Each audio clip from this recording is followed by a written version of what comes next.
Today, we're making a quick and creamy Dynamite sauce. If you've ever had that spicy, slightly sweet sauce drizzled over sushi or shrimp and wondered how it's made, you'll be surprised at how simple it is. You can find all the ingredients, exact measurements, and full directions for making the sauce in the description below. First, we're going to start with 1/4 cup of mayonnaise. This gives the sauce its rich and creamy base.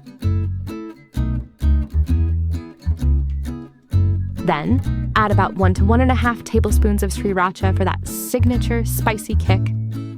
Next, a little sweet chili sauce, about 1.5 teaspoons, to balance the heat with a gentle sweetness.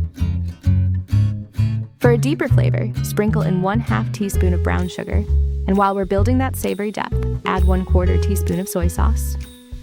A small squeeze of brightness comes next, 1/4 teaspoon of lime juice, and finally finish it off with 1/8 teaspoon of garlic powder for that subtle garlicky note.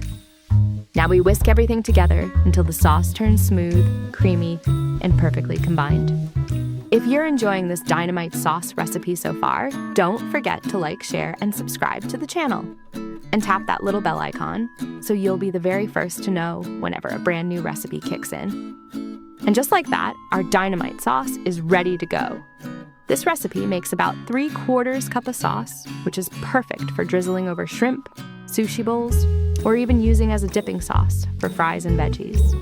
If you try this recipe at home, let me know in the comments how it turned out and what you paired it with. See you soon with another tasty video.